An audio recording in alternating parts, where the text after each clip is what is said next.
Bismillahirrahmanirrahim. Assalamualaikum warahmatullahi wabarakatuh.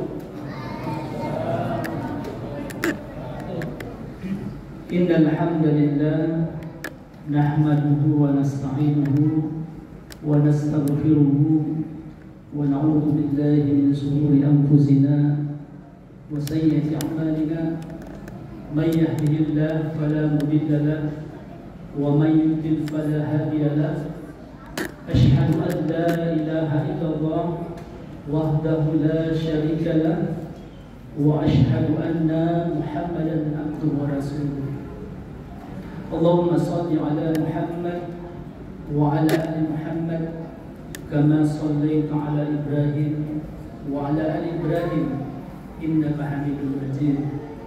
Wa barik ala Muhammad wa ala ali Muhammad kama barakta ala Ibrahim wa ala ali Ibrahim fil alamin innaka Hamidum Majid. Ya ayyuhalladzina amanu taqullaha haqqa tuqatih wa la tamutunna illa wa antum muslimun. Jamaah tarawih yang dimuliakan oleh Allah Subhanahu wa taala, mari kita kembali bermunajat kepada Allah Subhanahu wa taala, karena pada kesempatan ini alhamdulillah kita masih diberi nikmat iman, nikmat syukur kepada Allah Subhanahu wa taala, nikmat kesehatan, nikmat kekuatan. Nikmat-nikmat ini tidak bisa kita hitung. Banyak nikmat-nikmat Allah yang telah kita diberikan. Nikmat hidayah, utamanya nikmat iman. Sehingga pada malam ini kita masih diberikan Allah Subhanahu wa taala senantiasa menggerakkan badan kita, melangkahkan kaki kita ke masjid untuk bersama-sama kita melaksanakan salah satu dari kewajiban kita, yaitu sholat isya secara berjamaah, dan insya Allah akan dilanjutkan sholat tarawih secara berjamaah pula. Kemudian salawat dan taslim kita peruntukkan kepada junjungan kita Nabi besar Muhammad sallallahu alaihi wasallam yang diutus oleh Allah Subhanahu wa taala sebagai uswatun hasanatan dan rahmatan lil alamin. Jamaah tarawih yang dimuliakan oleh Allah Subhanahu wa taala, sampailah pada malam hari ini, malam ke-19. Itu artinya pada malam pertama ini, malam ke-10 sampai pada malam ke-19 ini, kita banyak mendengarkan nasihat-nasihat agama yang berada, dakwah-dakwah yang disampaikan oleh Ustaz di depan mimbar ini. Itu menyampaikan tentang amalan ibadah puasa yang kita lakukan selama bulan Ramadan ini. Ada ibadah-ibadah tentang puasa, tentang kemuliaan bulan suci Ramadan. Ada bulan, ada satu malam, yaitu malam turunnya Al-Quran, malam Lailatul Qadar. Ini semua sudah dijelaskan dan berkali-kali dijelaskan oleh Al-Ustaz di depan mimbar ini dari hari pertama sampai hari ke-19 ini. Nah, pada kesempatan malam ini izinkan saya akan membawa 4 perkara yang membawa kita sengsara. Suatu ketika Rasulullah SAW memohon perlindungan kepada Allah Subhanahu wa taala dari 4 perkara yang membawa kita sengsara. Dalam hadis riwayat Muslim, Allahumma inni a'udzubika min ilmi. Ya Allah, aku memohon ampunanmu kepada ilmu yang tidak bermanfaat. la yanfa'u wa min qalbi, hati yang tidak khusyuk. Kemudian la yakhsha'u wa min nafs, hawa nafsu yang tidak pernah puas. Kemudian apalagi yang diangkat dalam hadis ini adalah la tasba'u wa min du'ain la yasma', adalah orang-orang yang berdoa setiap malam tidak dikabulkan oleh Allah Subhanahu wa taala. Inilah 4 dari hadis ini menyampaikan ada 4 perkara yang membawa kita sengsara. Pertama tadi adalah ilmu yang tidak bermanfaat. Banyak ilmu yang tidak bermanfaat. Contohnya ilmu sihir, Bapak Ibu sekalian. Ini biasanya ilmu sihir ini para ulama menjelaskan ada beberapa ilmu yang membawa celaka, tiada manfaat, kemudian menjadikan hidup ini sengsara, Bapak Ibu sekalian, dan mengundang mara bahaya. Contohnya ini ilmu sihir. Ilmu sihir ini biasanya dapat merusak hubungan suami istri. Kenapa saya bilang hubungan suami istri? Kadang biasanya kalau suami istri itu lagi ada masalah, lagi galau, suami atau istri ini biasanya terjadi permasalahan. Entah itu permasalahannya di luar, selingkuh misalnya. Suami istri melakukan perselingkuhan, otomatis kalau ada perselingkuhan itu berarti ada orang ketiga di sini. Itulah yang membuat hancurnya kerukunan keluarga kecil suami istri ini. Kadang suami istri atau suami datang ke ilmu sihir ini. Ilmu sihir itu bisa jadi dia yang berbau mistik, dukun, paranormal. Nah ini semua ahli nujum. Biasanya kalau ada masalahnya ibu kemana? Itu ke dukun. Mau melihat orang yang mengganggu suaminya misalnya, mau melihat siapa yang mengganggu istrinya misalnya. Nah ini adalah salah satu yang ilmu yang tidak bermanfaat yang harus kita jauhi. Jamaah tarawih yang dimuliakan oleh Allah Subhanahu wa taala.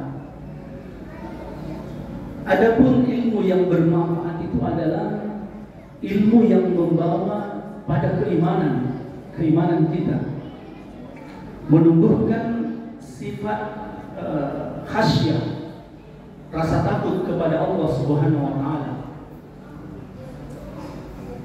Kemudian adapun ilmu yang tidak bermanfaat adalah ketika suatu pengetahuan atau penemuan yang canggih malah disalahgunakan. Handphone misalnya, ini adalah sesuatu penemuan yang canggih. Apa saja yang kita bisa lihat di handphone? Berita, sebentar saya melayang, semuanya bisa orang tahu. Berita-berita yang update, sebentar saja kita bisa melihat. Kalau dulu tidak pernah, berita itu begitu cepatnya bisa kita ketahui, Bapak Ibu sekalian, dengan ilmu yang canggih ini. Tapi manfaat handphone ini, kalau kita bisa manfaatkan dengan baik misalnya, karena kadang dari pagi sampai malam, dari tidur sampai bangun pagi, selalu yang pertama dilihat itu adalah handphonenya. Handphone ibu-ibu sekalian. Jadi ini teman tidur handphonenya. Bagus kalau misalnya bermanfaat. Misalnya pada saat tidur dibunyikan handphone ini dengan mendengar musik-musik yang berbau Islam, atau bacaan-bacaan Al-Quran didekatkan di telinga kita supaya Allah senantiasa melindungi kita. Kemudian sebagaimana telah telah maklum adanya di negara-negara Eropa itu sekarang menciptakan nuklir. Nuklir ini biasanya orang yang menciptakan adalah orang yang mempunyai ilmu yang sangat tinggi. Dia menciptakan nuklir ini adalah tujuannya tidak jauh, itu untuk perang. Jadi ini digunakan juga adalah ilmu yang tidak bermanfaat. Nuklir ini bisa contoh antara Israel dan Palestina. Sebagaimana kita ketahui bahwa di Israel ini banyak Yahudi dan Nasrani di sini. Banyak di sana orang-orang Amerika di Israel yang mampu menciptakan nuklir yang sangat dahsyat ini. Dengan mengarahkan satu kali saja, mengarahkan ke Palestina, daerah itu bisa hancur lebur. Nauzubillah. Jadi mudah-mudahan umat Muslim yang ada di Palestina sana semua dalam keadaan sehat walafiat. Amin. Jadi inilah reaksi nuklir yang dihasilkan, mampu menghancurkan sebuah kota dalam hitungan menit, dalam hitungan detik juga itu hancur. Kita bisa saksikan sekarang betapa tidak ada hati dari orang-orang yang menghancurkan Palestina ini. Sebagian pengamat ini menganalisa bahwa jika perang dunia ketiga terjadi, kemungkinan itu akan menjadi akhir peradaban modern. Ketika para pemimpin negara tersebut sumber daya, kemudian merebut negara adikuasa menjadi negara adidaya, ini yang akan diperebutkan. Pemimpin-pemimpin sekarang ini yang akan diperebutkan. Jemaah tarawih yang dimuliakan oleh Allah Subhanahu wa taala, lalu mereka saling menyerang dengan meledakkan nuklir yang selama ini dikembangkan, maka hancurlah muka bumi ini dengan akibat perbuatan manusia. Jemaah tarawih yang dimuliakan oleh Allah Subhanahu wa taala, dalam Quran surah Ar-Rum, Zaharal fasadu fil barri wal bahri bima kasabat aydin nas liyudiyakum ba'dalladzi amilu la'allahum yarji'un. Telah nampak kerusakan di darat dan di laut. Ini disebabkan karena siapa? Karena ulah manusia, karena tangan manusia. Hutan misalnya, ada banyak penebangan pohon, itu karena semua ulah manusia, bisa menyebabkan banjir. Jadi mari kita merawat hutan kita itu, supaya kita tidak gunakan tangan ini kan ulah manusia, menebang pohon. Ini semua ulah manusia yang tidak bisa dipertanggungjawabkan. Kemudian dalam firman ini Allah juga menghendaki agar mereka merasakan sebagian dari akibat perbuatan itu. Jadi kalau ada perbuatan manusia, itu akan merasakan akibat perbuatan itu. Banjir itu, kemudian gempa, itu semua. Agar mereka kembali ke jalan Allah, ke jalan yang benar. Nah, ini termasuk ilmu yang tidak bermanfaat ketika tidak diamalkan dan tidak diajarkan. Jadilah itu ilmu yang tidak bermanfaat. Jemaah tarawih yang dimuliakan oleh Allah Subhanahu wa taala, tak boleh ibadah dikerjakan itu tanpa landasan ilmu. Dan orang yang sudah berilmu itu harusnya rajin beribadah. Bukan masalah sebaliknya mencari-cari dalil untuk membenarkan kesalahan atau kemalasan dalam beragama. Jemaah tarawih yang dimuliakan oleh Allah Subhanahu wa taala, Allahumma inni as'aluka ilman nafi'an wa rizqan thayyiban wa amalan mutaqabbala. Ya Allah, sungguh aku mohon kepadamu ilmu yang bermanfaat, yang halal, rezeki yang halal, dan amal yang diterima. Jadi ini maksud dari hadis ini. Ini 4 perkara dari satu pertama tadi, ilmu yang tidak bermanfaat. Selanjutnya yang kedua adalah hati yang tidak khusyuk. Di dalam Al-Quran ini, kata khusyuk ini 17 kali disebutkan, namun dalam arti yang berbeda-beda. Meskipun mayoritas lafal khusyuk itu dalam Al-Quran ditunjukkan kepada manusia, namun ada juga sebagian ayat yang menyatakan bahwa khusyuk ini berlaku pada benda-benda yang lain seperti gunung dan bumi. Jadi dalam firman Allah, Quran surah Al-Mu'minun, qad aflahal mu'minun alladzina hum fi salatihim khashi'un. Sungguh beruntung orang-orang yang beriman, yaitu orang yang khusyuk dalam salatnya.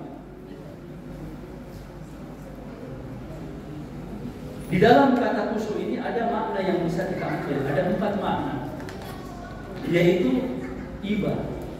Pertama itu ibadah. Ini yang senantiasa menolong orang tanpa pamrih.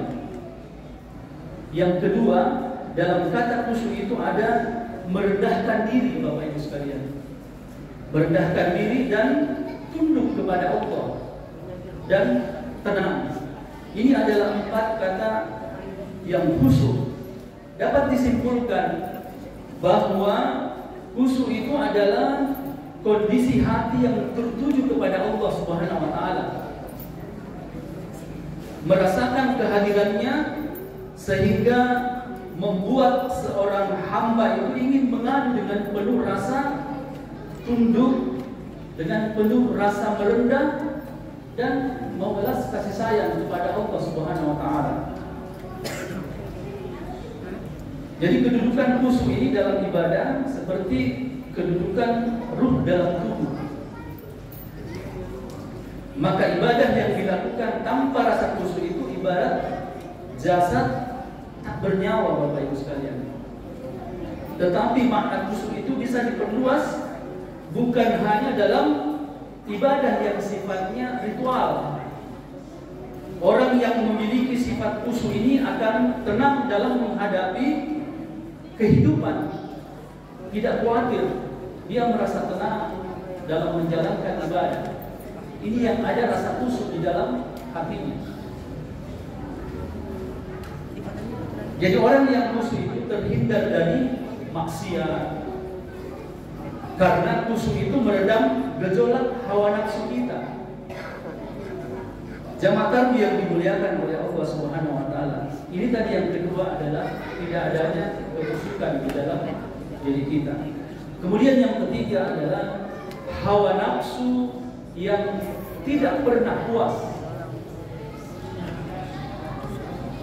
Dalam hadis Nabi SAW bersabda dalam riwayat Muslim, seandainya seorang anak Adam itu memiliki 1 lembah emas, tentu ia menginginkan 2 lembah lainnya, dan sama sekali tidak akan memenuhi mulutnya.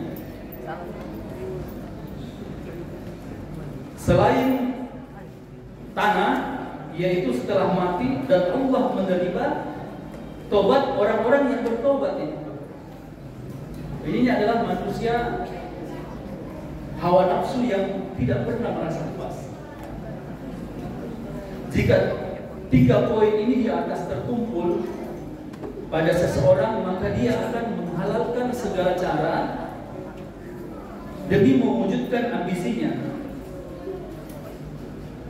Dan yang terakhir adalah doa yang tidak dengar oleh Allah Subhanahu wa taala.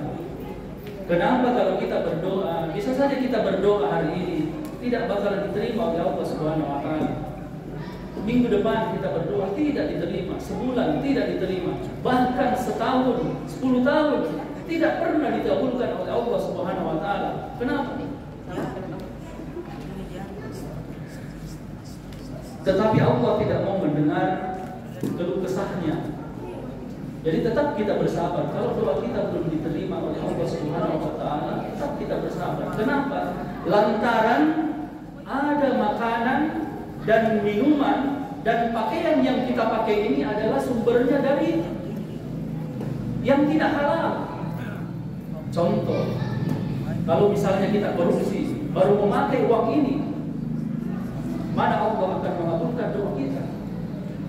Hasil curian untuk membeli pakaian, minuman apa? Itu semua tidak halal. Allah tidak akan senantiasa menerima doa orang-orang yang seperti ini, Bapak Ibu sekalian.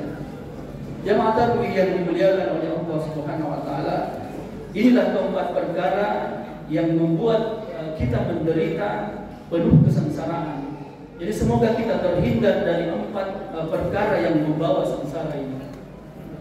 Inilah yang saya bisa sampaikan pada kesempatan ini. Semoga ada manfaatnya, utamanya pada diri pribadi saya sendiri. Dan kalau ada lebih, itu datangnya dari Allah Subhanahu wa taala. Billahi taufiq wal hidayah. Assalamualaikum warahmatullahi wabarakatuh.